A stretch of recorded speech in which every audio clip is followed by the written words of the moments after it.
Welcome back, Focus learners. Let's just dive right into this explainer because we have a lot to cover.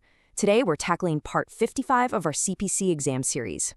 And hey, before we get too deep into the weeds, make sure to like, share, and subscribe to Decode Healthcare with Harshal.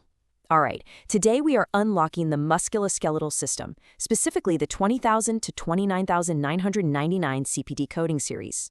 Now, you probably already know this section is notorious for complex bundling rules and requiring hyperspecific anatomical precision. But don't worry, we're going to break it all down using 4 high-yield practical case studies so you don't fall into those common exam day traps that could literally cost you your certification. So what are we decoding today? We're looking at fracture and dislocation management, arthroscopy bundling rules, joint and trigger point injections, and finally, complex spine procedures. Let's get right into it. Okay, let's look at our first clinical scenario. A patient comes in with a closed distal radial fracture. The physician performs a closed reduction under conscious sedation, meaning no surgical incision was made, and then applies a short arm cast. When you're sitting there on exam day and you read this, your brain needs to immediately start hunting for one specific documentation clue. And that clue is restorative care. Notice how a single word can completely change your coding path? We are talking about manipulation. In this context, manipulation means the physician used traction or manual reduction to physically align the bone fragments. Because our scenario clearly states the physician performed manipulation, we completely bypass code 25600 for treatment without manipulation, and instead we lock in code 25605. Now here is a massive trap you need to avoid. It drives medical auditors crazy in the real world. Never, ever try to separately bill for that first cast. The initial cast application is already bundled into the global fracture care of the 20,000 series. You only report replacement casts during the post-op period using the 2900 series codes. Oh, and as a quick aside, if they had opened the site for internal fixation, we'd be looking at a totally different open treatment code, like 25607. Moving right along, let's look at case 2. A surgeon does a diagnostic arthroscopic inspection of the knee joint, takes a look around, and then proceeds with a surgical medial meniscectomy in that exact same session. So what do you think? Do you bill for both the diagnostic looking around and the surgical fixing? The answer is a resounding no. Seriously, write this down. The golden rule of arthroscopy bundling is that a diagnostic arthroscopy is always bundled into a surgical arthroscopy when performed in the same anatomical joint. Looking around first absolutely does not earn you an extra code if a definitive repair follows. So applying that rule, you report the surgical code 29881 for the meniscectomy. The diagnostic code 29870 gets entirely swallowed up by the surgical code. Never report 29870 separately in this scenario. If you do, it's a textbook unbundling error. All right, if you survived arthroscopy, brace yourself for case 3, injections. They can get incredibly messy on the CPC exam.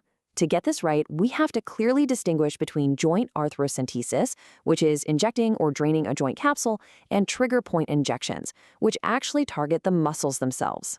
For joint arthrocentesis, your code selection boils down to 2 key variables: the size of the joint and whether ultrasound guidance was used.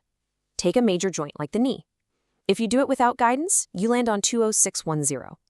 But the second that provider documents ultrasound guidance, your code shifts to 20611. Same logic applies to small and intermediate joints. Always verify the guidance. Now, if the documentation specifically says trigger point injection, I want you to burn this magic number into your brain, 3. Why 3? Because the code categories shift dramatically right at this exact number. Here's the ultimate trigger point trap: counting the wrong thing. You select your code based strictly on the number of muscles injected. If the provider injects 1 or 2 muscles, you use code 20552. If they inject 3 or more muscles, you bump up to 20553. Listen, it doesn't matter if they poke the patient 10 times like a pincushion. If all 10 of those needle sticks were within just 2 muscles, it is still coded as 20552. You count the muscles, not the pokes. Okay, let's dive into our final and arguably most complex case: spine procedures. How in the world do we code a scenario involving a spinal fusion, instrumentation, and bone grafts, all happening in one session? Spine coding can feel super overwhelming, but honestly, it's just about stacking layers. Think of it exactly like building a house. Layer 1 is your foundation, the arthrodesis, or fusion. You grab your base code for the primary level, let's say somewhere between 22548 and 22812, and if they fuse more levels, you stack on an add-on code, like 22585. Layer 2 is the framing, the instrumentation. You use add-on codes to describe if the hardware was non-segmental or segmental. And finally, Layer 3 is the insulation, the bone grafting. You stack additional codes to specify if it was an autograft from the patient themselves or an allograft from a donor. Just take it one layer at a time. Before we wrap up today, let's quickly review this visual cheat sheet on modifiers. A huge pitfall in the musculoskeletal domain is mixing these up. You use modifier 50 when a procedure is genuinely bilateral, like operating on both the left and right knee. But you use your specific anatomical modifiers, like RT for right, LT for left, or your specific finger and toe modifiers when the code demands exact site precision. Wow, what an explainer. We've successfully decoded fractures, arthroscopy rules, injections, and even complex spine stacking. But I want you to ask yourself this. If a single missing modifier can completely change a patient's medical bill, how sharp does your coding logic really need to be? The margin for error here is essentially zero. So study that cheat sheet and make sure you stick with Harshal. Because next time, we are jumping into part 56, where we'll conquer the respiratory and cardiovascular systems. We're talking endoscopies, pacemakers, CABG, and stents. I will see you then to decode even more.